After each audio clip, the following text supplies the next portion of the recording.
मंगेश चिवटे यांनी शिक्षकांच्या प्रलंबित प्रश्नासाठी सोलापूर जिल्हा परिषद येथील माध्यमिक शिक्षणाधिकारी कार्यालयात तळ ठोकत सुमारे 50 तक्रारी जागेवरच मार्गी लावल्या। मंगळवारी त्यांनी माध्यमिक शिक्षणाधिकारी सचिन जगताप यांच्या समवेत बैठक घेत शिक्षकांची प्रकरणे अडवू नयेत, ती तात्काळ निकाली काढावीत अशी मागणी केली। माझ्या सत्कारापेक्षा शिक्षकांची प्रलंबित कामे सोडवा असे स्पष्ट शब्दात त्यांनी सांगितले।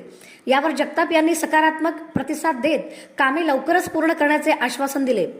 कुर्डुवाडी येथील दबडे नावाचे शिक्षक बिनपिगारी सेवेत राहून बिनपगारी सेवानिवृत्त झाल्याची तक्रारही यावेळी मांडण्यात आली।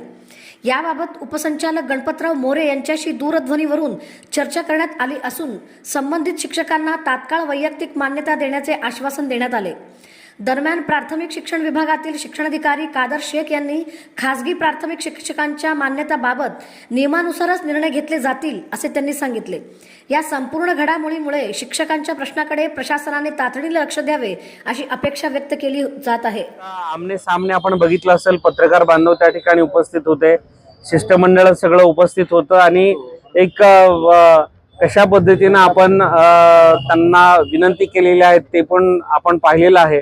आम्ही त्यांना विनंती केली की हात जोडून आम्ही तुम्हाला विनंती करायला आलेलो आहोत, पुढे काही वेगळं करण्याची वेळ येऊ नये याची तुम्ही दक्षता घ्या, अशा पद्धतीचा आम्ही त्यांना शिवसेना स्टाईल देखील त्यांना योग्य शब्दात कडक इशारा दिलेला आहे। आणि म्हणून मला वाटते की जे जे काही प्रश्न प्रलंबित आहेत ते आता तात्काळ मार्गी लागतील।